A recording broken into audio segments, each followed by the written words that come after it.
Hi everyone, and welcome back to Tokyo on Fire. Today is October 16th, 2015. You are watching episode 29 of Tokyo on Fire. Today's burning issue is Abe diplomacy. The Prime Minister finished up the security legislation 2 weeks ago. He reshuffled his cabinet. More than 50% of the ministers of state are new members. They are sitting there now.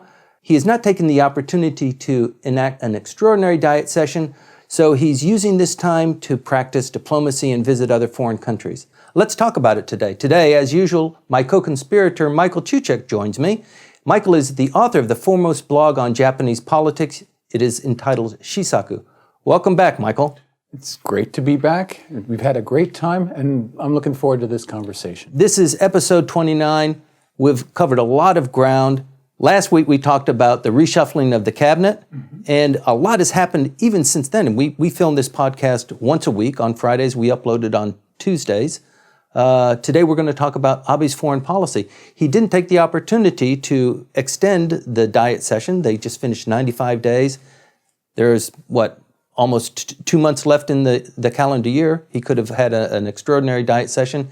Instead, he's practicing diplomacy. That's what everyone is saying. It's not actually been absolutely announced yet, but the normal course of affairs is that we have the regular diet session for 150 plus days over the first part of the year, lasting usually around into July, but sometimes ending in June. This year we had an extended session, which lasted all the way into September. And normally there'd be what's called the extraordinary diet, right? Right. And the extraordinary diet session, and sometimes even two in a single year, where the issues that were not dealt with during the regular session get cleaned up, and also there's a big build-up for next year's budget process. Mm-hmm. With the extended session that we had this year, the Abe administration is looking at the calendar and looking at the issues that can be discussed in an extraordinary session, and they've said, we're not going to do it. That's a huge break from precedents, really. Mm-hmm. It's so very different. In most cases, even though it's called extraordinary, it's automatic. It's just something that you do. But they decided to exercise the prerogatives of the Prime Minister and say, we're not going to discuss anything until January at the earliest. Well, politics really is a full-time job. I mean, it occupies the members of the Diet's full schedule. And I mean, you can't do another job while you're doing politics, I think probably in any modern country.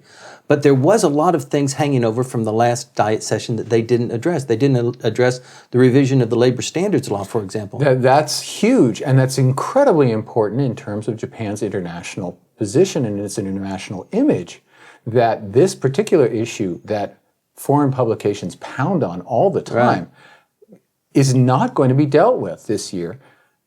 You have to wonder about the PR segment inside the Kante, inside the Prime Minister's residence, whether they're really clear on the concept that they have a selling job to do. Right.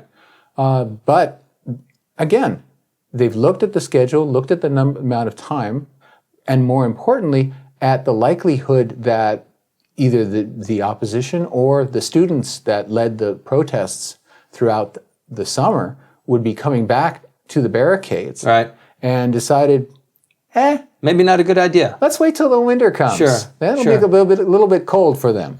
But at the same time, he reshuffled his cabinet. More than 50% of the ministers are new. And usually when you reshuffle the cabinet, you want to give the standing ministers an opportunity to talk about their policies and their philosophies, to kind of tee up the bureaucracies and the public about what it is on their radar, what is their game plan for their particular portfolio. And ostensibly, what this means is that the current ministers are not going to be speaking in public or answering questions from anybody.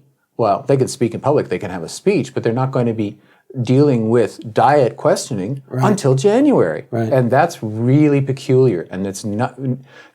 Anytime that any kind of reshuffle has happened in the past, in the last few years at least, there's been at least a few days that the diet has been opened. Mm-hmm. Sometimes sessions only last 5 days, 6 days. And then another extraordinary diet session later on, in order to introduce the new ministers, but we're not even having that. What they have been talking about is a really peculiar fiddle where the Diet stays closed, but the Budget Committee is open. That's right. And that, I don't even know how that works. I don't even know who they call. I mean, the emperor is really in charge of the Diet sessions, ostensibly, and opens the Diet and closes the Diets. Does he open the committee? What is it that they have on their minds? It's very peculiar. Right. And it's all being framed in this idea that Japan has an international selling job to do, and the prime minister is the one who has to do it, and the ministers are the ones who have to do it. Right. And that this fall is the international approach. Okay. Let's talk about what is called Abe diplomacy. I mean, the prime minister is really the driving force behind diplomacy. Although of all the ministries, the foreign ministry is always probably number 3 or number 4 of the top ministries within the hierarchy. And Minister Kishida is, he's been a solid supporter of the prime minister. And he's been an extremely busy and active foreign minister. Yeah, but Abe has made it his mark this time around to demonstrate that he gets out of Tokyo, that he's not nailed to Tokyo. And his main advisor, now his national security advisor, Mr. Yachi, made a point of creating this idea that the prime minister goes all around the world and becomes Japan's ambassador. Other parts of the government have him as Japan's salesman, and he certainly loves doing that too. He certainly loves landing in various countries and giving aid, and at the same time presiding over the signing of contracts. Right. He loves that, and he says, I'm salesman number 1. And he's done it to an extent that no prime minister in history has ever done. Prime ministers who have ruled for longer, like Koizumi, have fewer foreign visits, fewer trips overseas than Mr. Abe has put together in his 2 terms together. He's setting the record every time he gets on a plane to go to somewhere new. He's extending his record, and it's a record that is just going to be a legacy that no prime minister will be able to conceivably match for many, many years, maybe even decades. Frequently, leaders use the foreign chip or international travel as a way to kind of dodge or escape the heat that's going on at home. Or when certain decisions are going to be made, they don't want to be really in front of the cameras. They'll answer them from, the foreign correspondents in wherever they're visiting. But what do you think about this block of time now that he's using? I mean, he is, and the focus seems to be in Central Asia and Mideast. It's not going towards the West. Well, certainly he has not been visiting the Mideast the way traditionally prime ministers have been. Japan has always had an energy-dependent, energy-focused diplomatic act going on. You'd figure that, right? With 99% of its energy imported, at least it's liquids and it's solids, they tend to think about places which have oil, gas, and coal. And they've always really focused on the Mideast. They've, of course, also argued that until now, as not full participants in U.S.-led international coalitions, U.S.-led international action. Somewhat neutral. It has a neutral position, and it's the friend of the Arabs, unlike the United States, which is the ally of Israel. Japan has very good relations with Israel, but it has equally good relations with countries that are dead set opposed and have been the great enemies of Israel. So that's the way Japan has been. With the change that has come, with the change in Japan's beliefs about, the law about collective self-defense, collective security, Abe has some explaining to do. And that's true. He should go to the various capitals in the Mideast and explain, this is the new situation. And goodness knows what he's going to tell them all. Don't you think he's really in the process of redefining, not only for others, but for himself too? This is what Japan stands for, and this is what we are going to do. This is what we're going to stand for. I mean, the diplomacy that he's on now, part of it, in the past, seems to have been mostly a sales job and and being friendly with those countries that supply, raw materials and natural resources to Japan. He was criticized in earlier administrations for being very, very unskillful at practicing diplomacy, but he sure looks like he's gotten better at it. It seems to be that there are two main thrusts. One of them is focused on China, in that there was an argument put forward within primarily right-wing publications here in Japan, but also within the general diplomatic commentary community, that Japan has been falling behind China in terms of international action and in terms of diplomatic action, and that Japan has to up its game. And he came into office on a wave of that kind of thought, and he immediately put it into action. He, unlike his DPJ predecessors who were nailed to Tokyo, who simply couldn't get out. Right. They had their hands full. They had their hands full, especially Prime Minister Kan after the triple disaster of 3/11. But compared to Abe, it's day and night. He comes in and immediately takes off for the capitals all over the world and drops in at places where prime ministers have not been for decades. Or in case of this last week, he went to Jamaica. And when he went as a part of his trip to New York, he made a stop in Jamaica, the first time a Japanese prime minister had ever been to Jamaica. He's touching all kinds of new bases, and that's really clearly focused on matching China's diplomatic initiatives, especially in Africa, in the Caribbean. Just going, it sometimes looks as though the representatives of both countries are shadowing each other and follow. He's been here, so I have to be here. She's been there, I have to go there. It's a really that's one main focus. The other focus, or if you want to call it a focus, is to introduce Japan as a new force.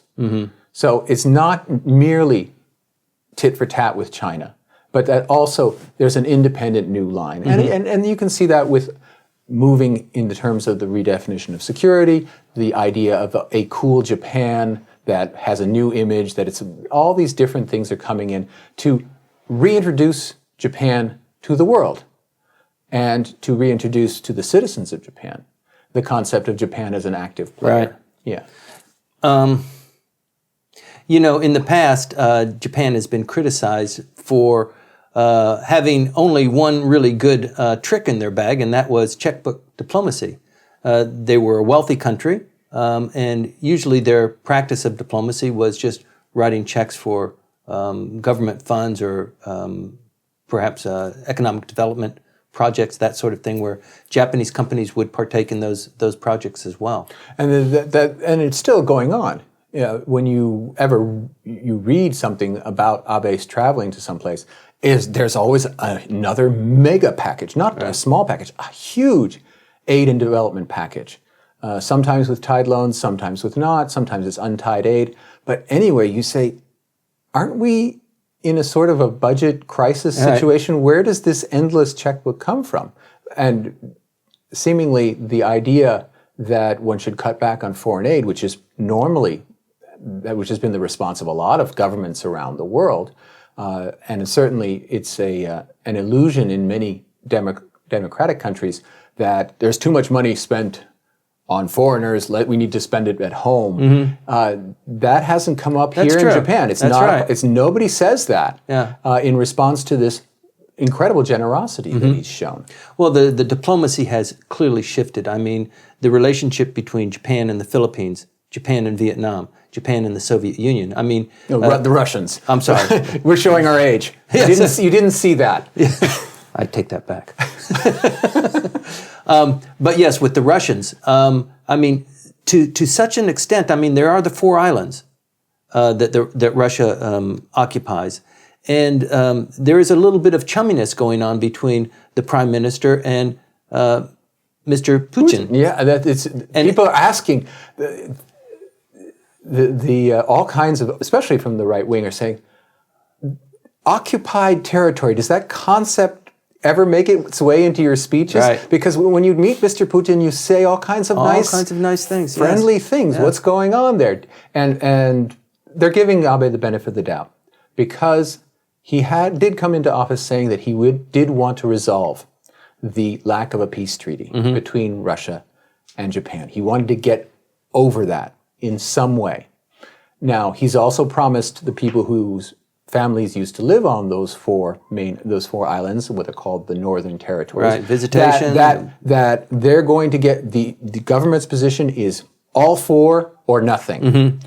So how he's going to balance this out is very, very difficult. It's interesting, though. The Russians, for their part, have said, we'll give you two, and let's talk about the other two. Well, that's it. That was the 1956 deal that was offered, which the United States nixed and said, "Don't you dare! Don't even think about that." And they do repeat that one and then back off it.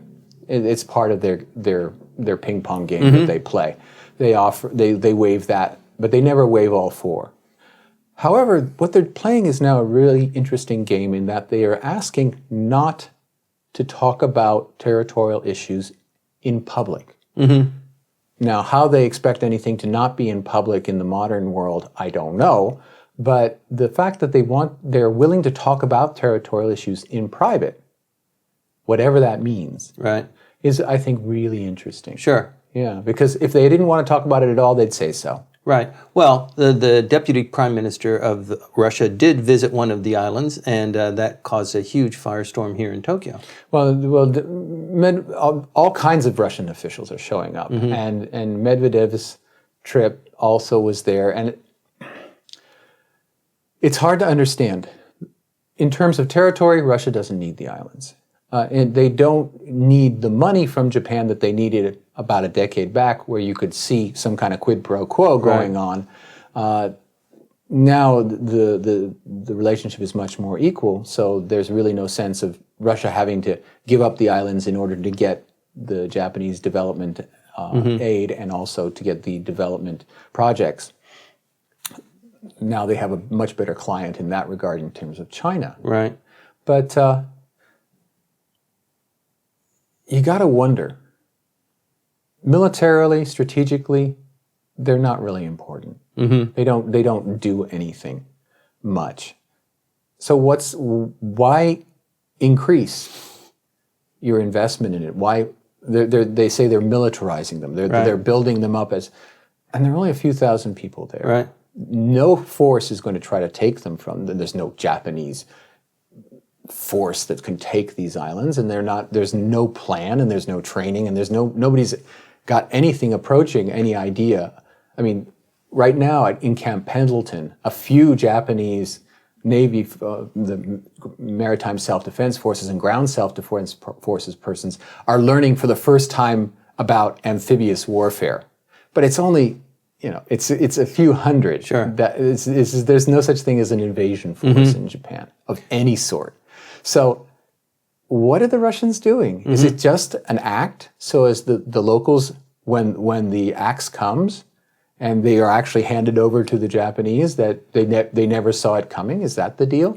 It's tempting to think that way. Yeah. Well, in that context, I guess in this kind of situation, probably status quo is the right outcome of that, because there's no force bearing on either country to kind of make a decision, and making a decision on the Northern Territories is really huge. I mean, it's greatly important for Japan, maybe not so much for the Soviet Union, but capitulating for the Russian premier is probably not something that he's even going to consider. Well, the Japanese have an ace card. Most people think it's a dummy, but it's really an ace, and that has to do with the sanctions that were imposed because of the takeover of Crimea and Russian actions in Ukraine.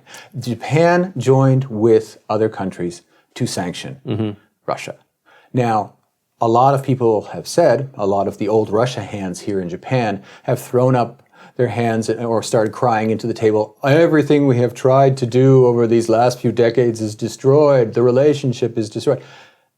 Japan never had any leverage in that relationship. Now it has something that the Russians want gone, that the Russians are willing to make a deal for. And I think it's absolutely perfect, and I think that that's part of the aspect of the continuing relationship, in addition to Abe's actually cultivating it. he doesn't necessarily have to. There may not be any kind of outcome, but he certainly has stepped outside the boundaries set by the Europeans and by the USA on what kind of contacts can be made with Mr. Putin, and he's just way outside he's a real outlier in that case. Let's talk about the rest of Southeast Asia, what's going on there, particularly with regard to maybe the Philippines, Vietnam, China building this artificial island, and what's going on between the relations between Japan and China, because that's always in flux too. Well, amazingly, Mr. Abe met here in Tokyo this week with the former foreign minister, Foreign Minister Yang.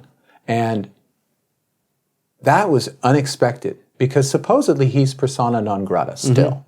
But seemingly the Chinese are pushing forward very hard on the possibility of there being some kind of summit, maybe a trilateral later on, maybe in November, maybe something more. And this visit and this get-together, Mr. Yang was here, not specifically here to see the Prime Minister. Nevertheless, a high-level Chinese official meeting with Abe in Tokyo is really amazing, considering how poorly the relationship has gone, and it had a real bad turn also very recently in regards the UNESCO submissions. Right. And maybe we want to talk about that for a second. Isn't it true, though, that he also kind of ran into an interesting individual in one of the local Tokyo hotels, one of the opposition leaders from Taiwan? Yeah, that was all by chance. Yes. And that he's, of course, a member of the Fukuda faction, or at least now it's called the Hosoda faction, whose basic stance has been pro-Taiwan from the very beginning. That this chance meeting should happen in a hotel that they both happen to be speaking at.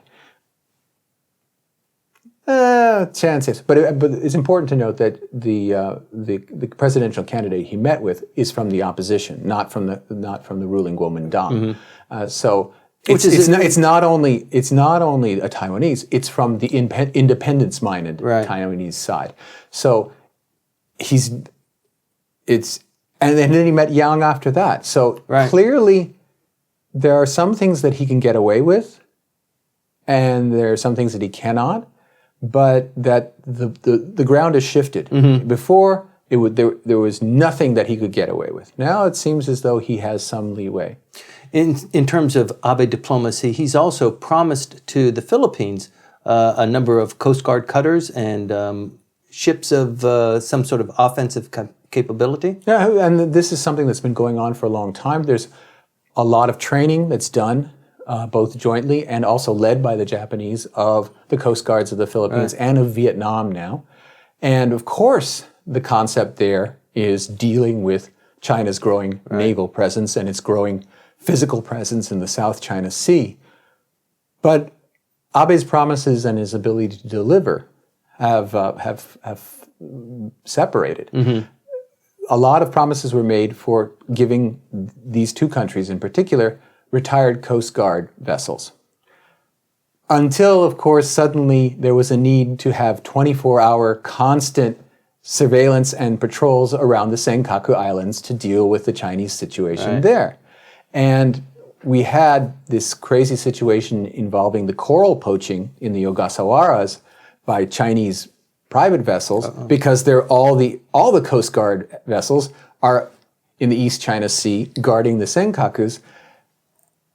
The Philippine orders, the Vietnamese orders, their requests can no longer be filled, because these ships cannot be taken out of commission at the rate they were being taken out before. The promises are going unfulfilled, and there's a real question what Abe is promising, and this is not just having to do with the ships, but all these promises that he's making. Does Japan have the resources to follow up on that? But this is an issue that has to do with all of the Abe administration's promises. In the Western world, diplomacy is pretty much founded on French concepts of international exchange and developing relations with other countries. I mean, many words that that we use in describing diplomacy are French words. Similarly, here in Asia, I mean, the Chinese really have made the mold on what diplomacy is and how you form diplomacy and what your long-term plans are. I mean, But the language metaphor doesn't work there because the terms come from Japanese. Right. They were then used by the Chinese, and now we deal with them. But sure, yeah. In terms of, we understand a lot of Chinese versions of words. Guangxi. Right. You have to have connections. You have to. All these different things do come from the Chinese view. And in the case of the diplomacy that Abe is doing in the region, it's clearly in competition with China. And sometimes they get ahead of themselves because China has been willing to just bring a blank check to everywhere that it goes, pretty much convinced that they're going to make a huge move into the domestic market. And a lot of countries now have, not only in Southeast Asia, but in South Asia and also in Africa. The big time in Africa. Have come to have qualms about signing deals with the Chinese because what comes are hundreds of traders of cheap Chinese textiles wiping out the local shoe producers and clothes producers and bringing in all their stuff, and that's what the trade deal boils down to. There's a great deal of concern about that. And certainly the infrastructure of Southeast Asia is basically right now, it's a race between China and Japan. And we had this big blow up regarding the high-speed rail in Indonesia, where the Japanese side could not believe that the Indonesians eventually settled on a Chinese proposal which cannot fund itself, is technically less advanced, and they said, "How could you do this?" Well, they said they offered a project where the Indonesian government does not have to put any money into the kitty, and the Japanese said, "But what if you get nothing? What if these people? It's just vaporware." And the Indonesians sort of shrugged their shoulders and said, "Okay, or whatever." But there was an incredibly intense government stimulated and government supported. They wanted that project. They wanted that project so badly, and that collapsed on the government. It hasn't hurt it politically, though, seemingly. Has Japan ever sold a Shinkansen system? Yeah, to Taiwan. Okay. And one can say that surreptitiously and indirectly, the entire Chinese high-speed rail system is basically reverse engineering of the Shinkansen. So it's a sort of a compliment to the Japanese technological. So the Japanese did sell it, or it was basically reverse engineered in the Taiwanese did it? The Taiwanese is the high-speed rail is a Japanese project. Okay. As is a lot of the internal railways of Taiwan. A lot of them are a lot nicer even than the ones in Tokyo. I was just in Taipei the other day, and their subway system is a lot more comfortable than the one we have here, and that was eye-opening. And the high-speed rail system, it's a latest generation Shinkansen, basically.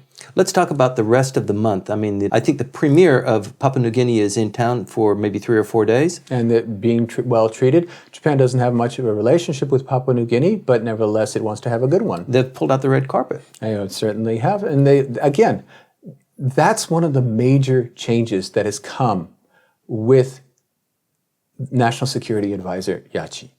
That Japan doesn't get stuck emphasizing the big three relationships. Right.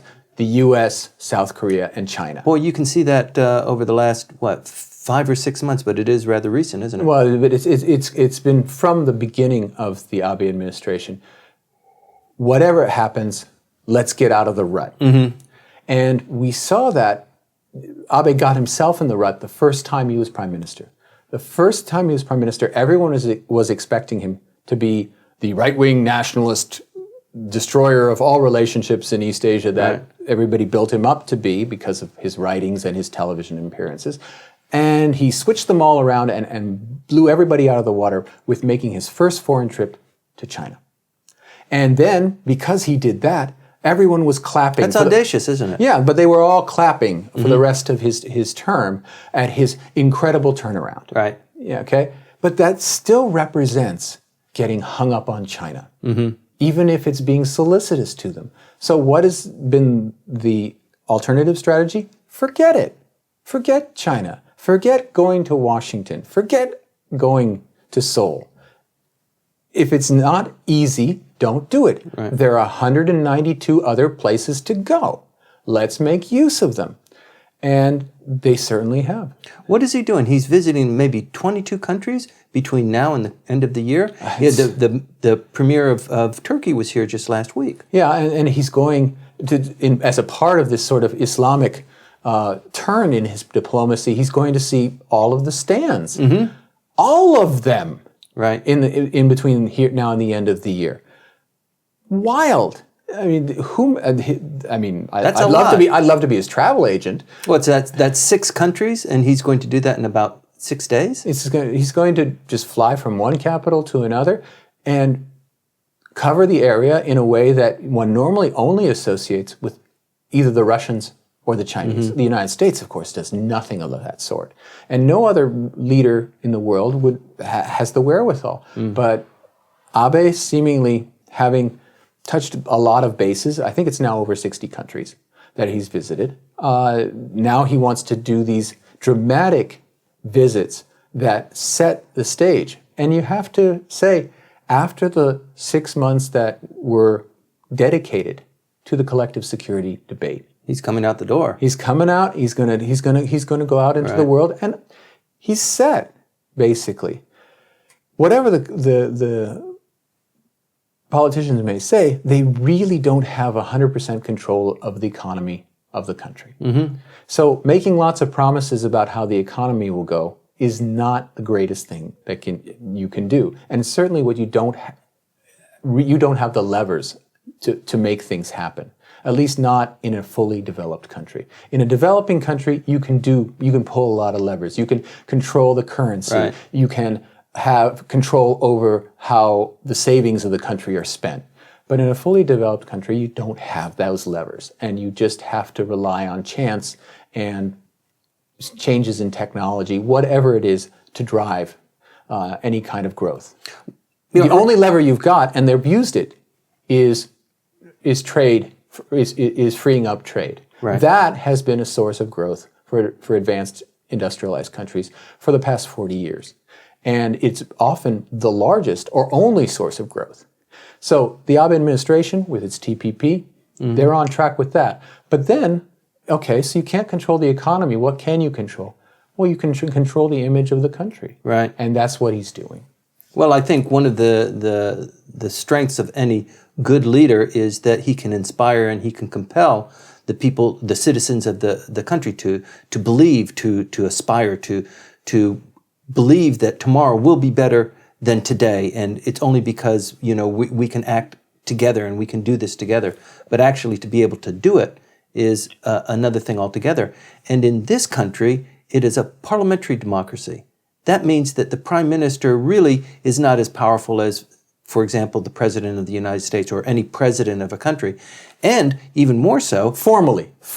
But you have to say that Abe is in a really peculiar position as compared to other OECD country leaders. Right. You've got to say, with his massive majorities inside the House of Representatives and a major majority inside the House of Councilors, his control over how the appointments are made in the bureaucracy, which his predecessors did not have, and now his control over the party, which we discussed. There is not another elected leader in the OECD or any other country that wouldn't love to be in the position he's in. Okay, it's a parliamentary system, prime minister, he could be tossed out next day, but he won't be. Right. Well, that's one of the great things I hope about this podcast is that we can take a look at these things in context and explore them and describe them and look at them from a historical perspective.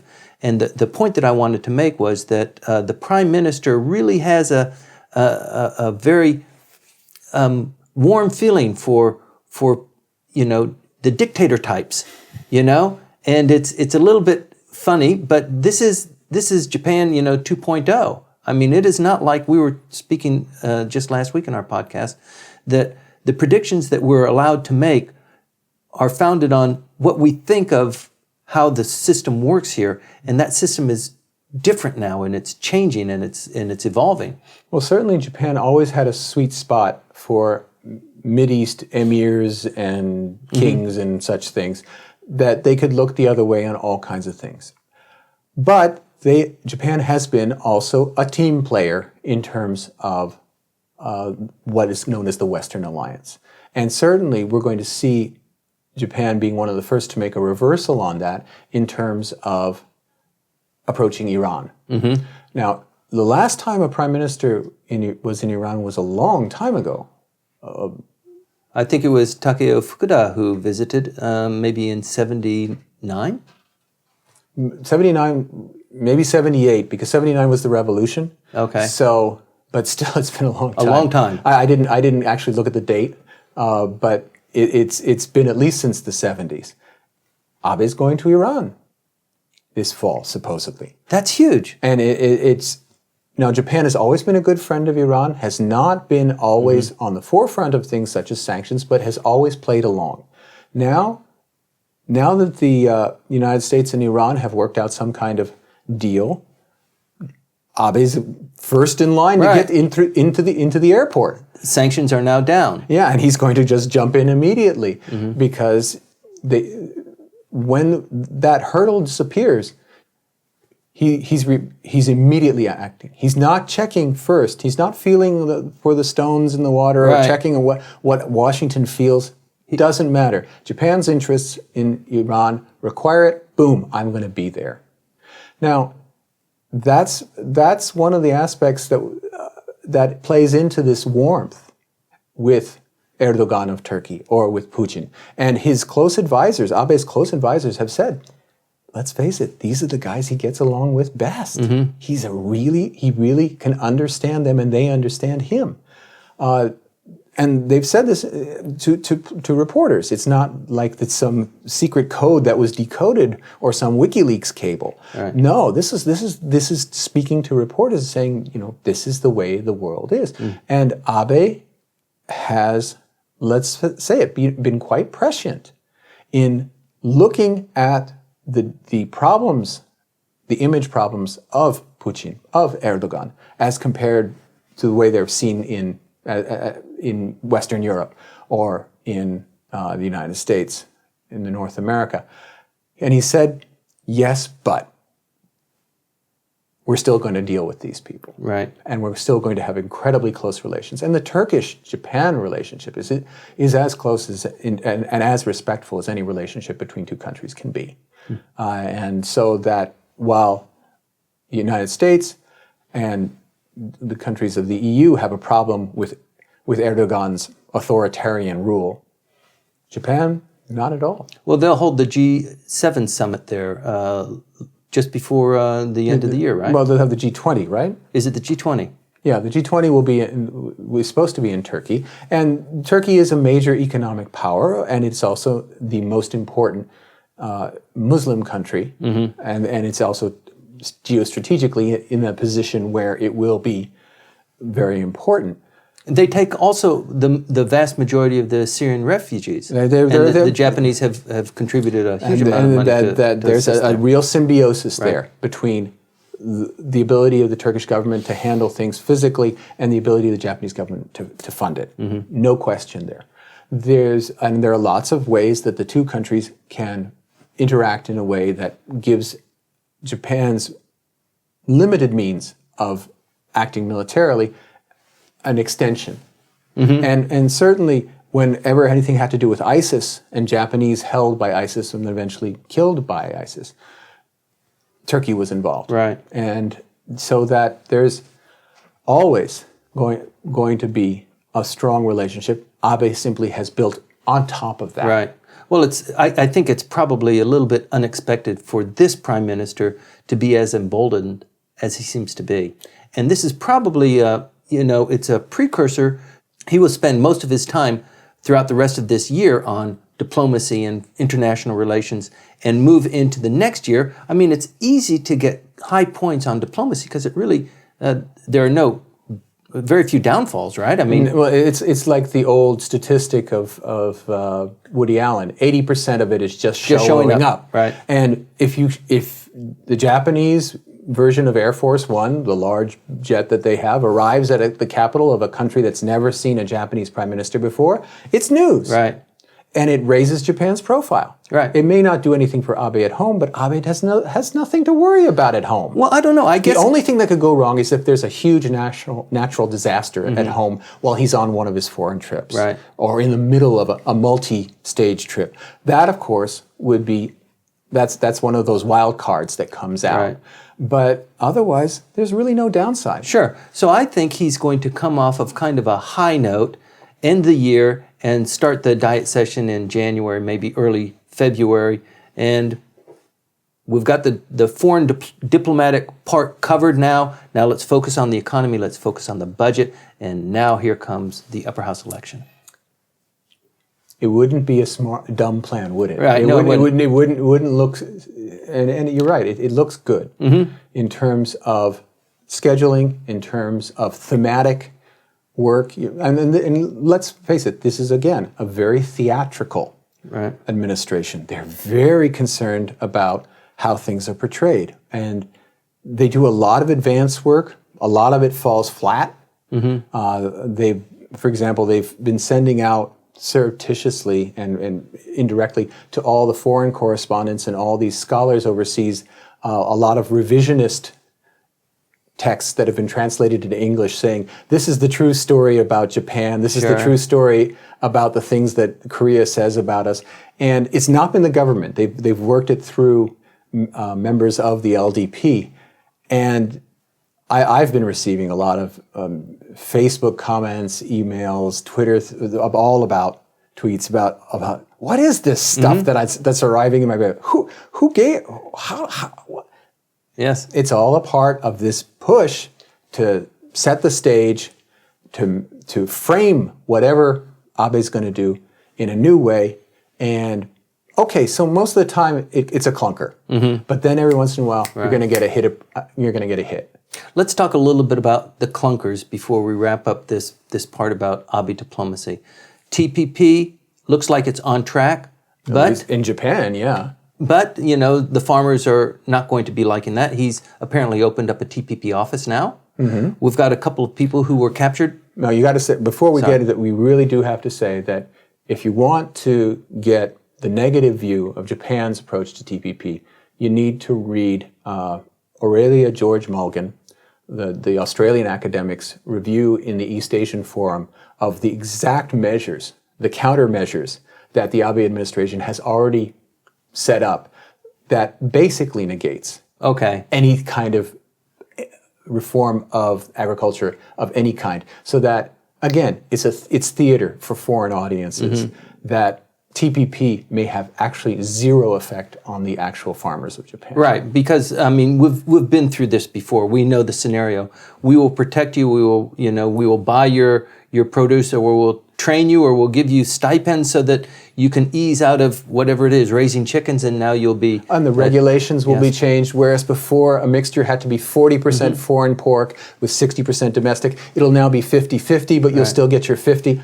Right. You say, you can't do this. Of course they can. It's a non-tariff barrier. They can do whatever they want. Well, it is important that they begin this meshing, because that is what TPP is all about, to create a somewhat of a free trade zone, have things more unitized in terms of quality and prices. Yeah, and you were about to bring up the two spies, people who were two Japanese that, and this is not just now. Actually there's been probably 4 or 5 other people who have been identified as spies and held. But right now we've got 2 that are a little bit of a worry. The relationship with China is always a difficulty. The idea that Chinese security forces single out people in a political way because they can then be used as political pawns. Right. Every country that has dealings with China has to deal with this issue. So I don't think there's really a lot that makes Japan different. The only thing that's different is that we already have a really enervated anti-Chinese mood in this country. Sure.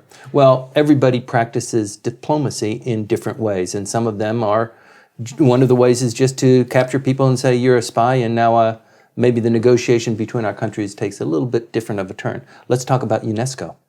UNESCO. Japan presented 2 sets of documents to be put into the international record of documents that are significant for world culture.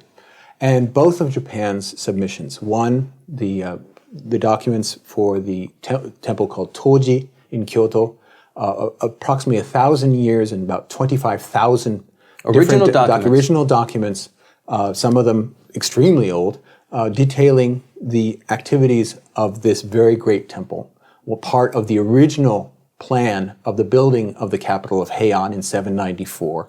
It was one of the 2 main temples. The other one, Saiji, is gone. Has been gone for hundreds of years.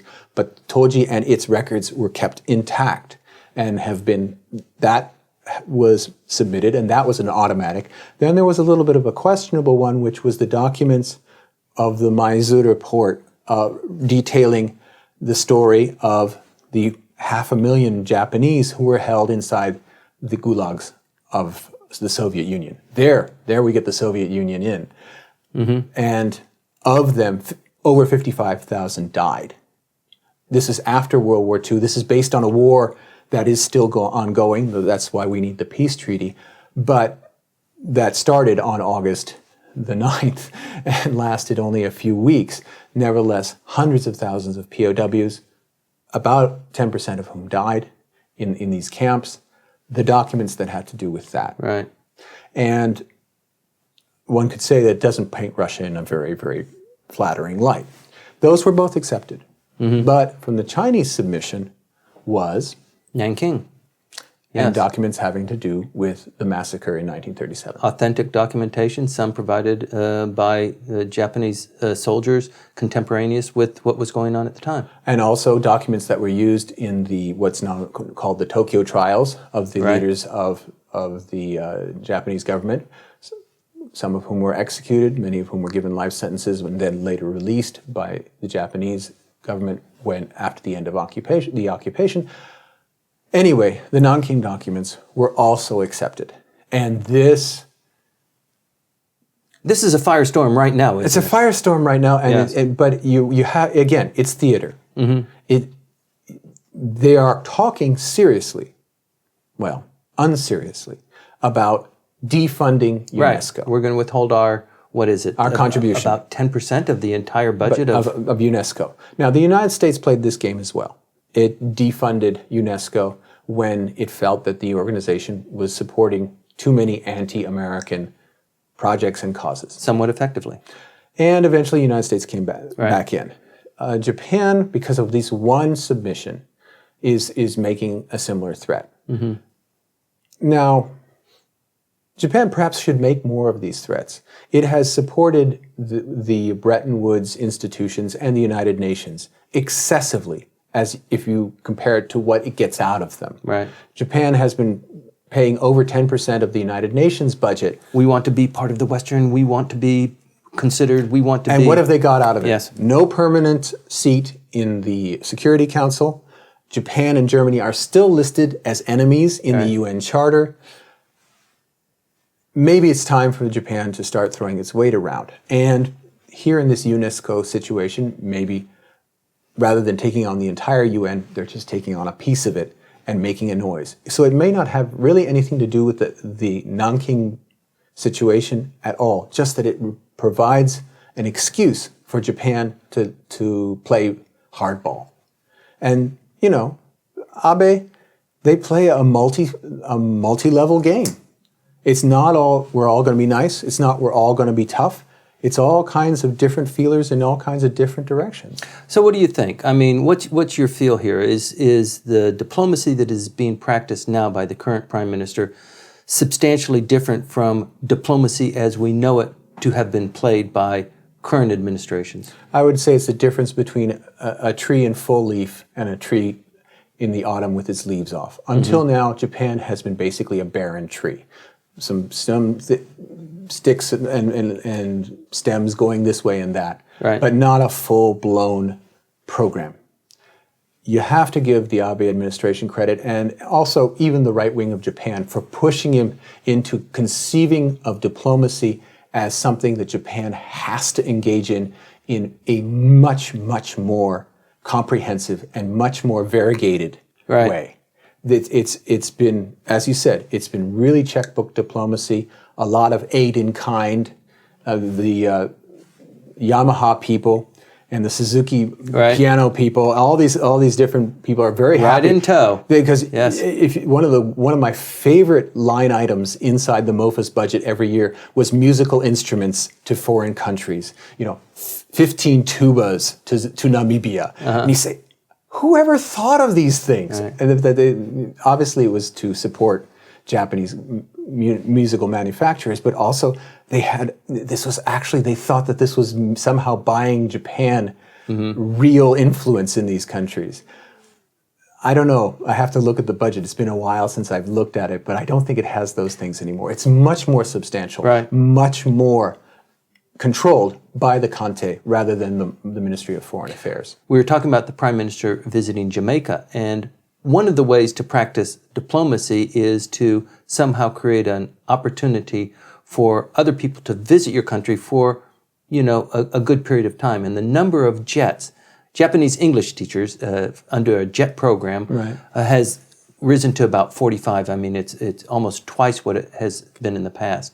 So bringing in, students from other countries to come in Japan and have an experience here for a 2-year term, that's meaningful. Well, they're doing all kinds of things in that regard, and yet again, you have to give them credit for fleshing out Japan's diplomatic initiatives. Mm-hmm.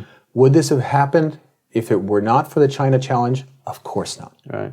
This is clearly in response to China's full-fledged, full-throated international efforts.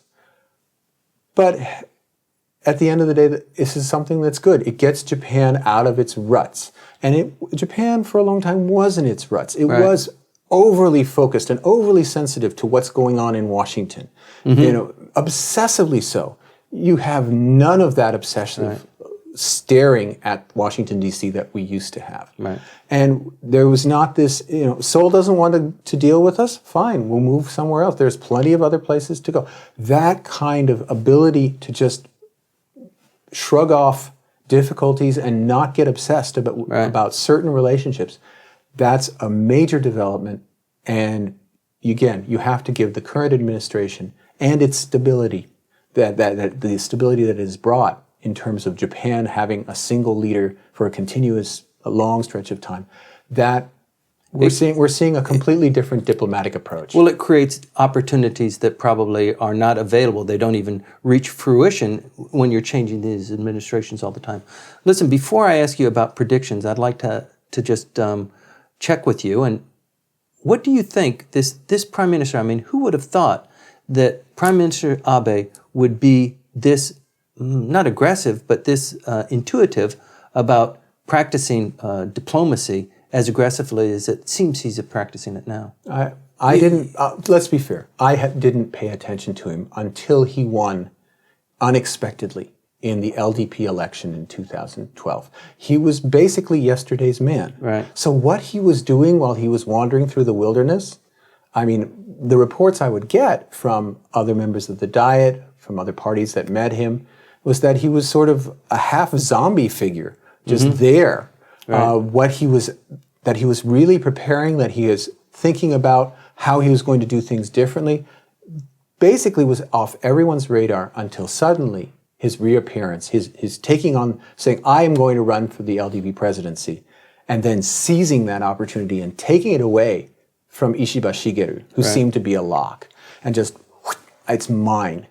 And that he had a plan, very different from the case of the three arrows, right? In where there were two arrows that were formed, and then a third arrow which was to be decided later.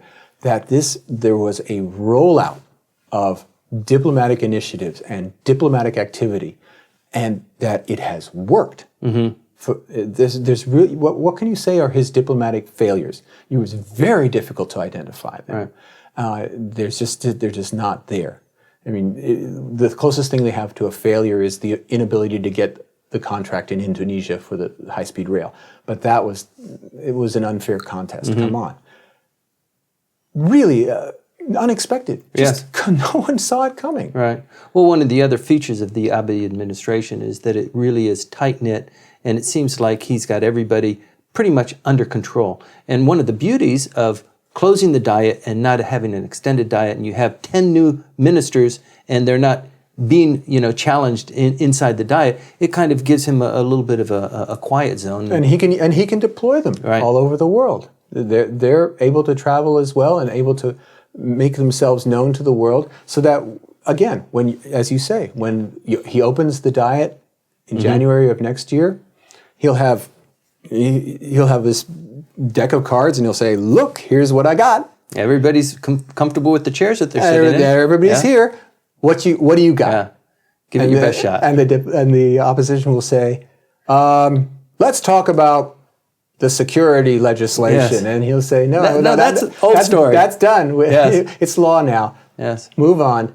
And it's going to be interesting to see what their plan is to deal with this super empowered and really activated Prime Minister. We try and engage people who are watching Tokyo on Fire by providing us comments and criticisms and telling us what they like about what it is that we're doing. And you made a prediction last time that really resonated with a lot of people, and that was your prediction that there might be a double election when there is the election for the upper house in the summer of next year. Yeah, well, that's only based on this concept that I have that Abe wants it all. Mm-hmm. And the way you get it all is put it all on the line and let the other guy's disorganization deliver it to you. Let them run through all of their funds. They don't have as much as we do, so let them run through it, and let's capture the flag. And that's you got to admit that's tempting. Yes, it is. And if that's resonated with people, great. Yes. But there is one thing that everybody has always said to us: you got to change. Yes. Right. And that is that we talk for an hour. Right. Yes. Well, navel gazers like you and I, we enjoy this sort of thing, and we came up with this idea of having a podcast because we thought other people who are interested in Japanese political issues might be interested in something more than just reading a newspaper article or somebody else regurgitating some flat, rather generic explanation for something that's more complex. And we've found that talking to each other, we've actually convinced each other of new points that we hadn't actually thought of when we sat down. That's right. I've learned a lot. We do this just for the watching audience. We do this without scripts. I mean, we pick a topic and we run with it and we try and exhaust ourselves. Mm-hmm. And the thing is, a lot of people said, "Can you have a 10-minute version? Right. Can you have a shorter version? I don't have time for an hour." We have a great time talking. We learn a lot. We explore issues, but some people don't have the time. That's right. Well, there are a couple of things that people have suggested to us. One is, why don't you make a synopsis, or why don't you have, like when you finish it, why don't you have another 10-minute just to talk about what it is you're going to talk about, or I'm too busy at work. Why don't you have closed caption? But there is already closed caption on YouTube. Mm-hmm. It's automatically embedded there. So if you don't want to listen to our voices, you can see the words going by, and that's good. But yes, the most frequent and consistent criticism that we get is, you guys talk for too long. It's good stuff. I really enjoy it. It's deep, but I don't have that much time. So we've come up with a change of format, haven't we? And why don't you explain it? Because it's brand new. It is brand new. So we're going to go off of the 1 hour concept of talking an issue to death. And when we talk about these issues, we do it in a way that has good shelf life, so that perhaps in 6 months or 8 months, somebody can go back and see our issue on TPP and understand what the dynamics were at that point, and maybe make some educated guesses about what's happening now with it. Now what we're going to do is we're going to compress the time. We're going to have maybe 25 minutes talking about specific issues, not just one issue, but specific issues. Don't tell me, tell them. Oh, I'm sorry. We're going to talk about specific issues that hit our radar, that are of importance politically, economically, socially, so that you, the viewer, can better understand what it is that's happening here. You can perhaps redefine what your strategy is with regard to Japan, whether you live here or not, or when you're advising your clients about what they're doing in Japan, maybe you have a little bit better of a sense of what's going on because you heard it here on Tokyo on Fire. That's right. And I'm looking forward to this new format. It's going to be a little bit faster, Yes. and we're going to have to think a little bit more quickly. And that at our advanced age, that might be a little bit difficult, but we'll try our best. And we, of course, invite a lot of the viewers, like you, to send us your comments and to send us your ideas about how we can make this new podcast work. Right.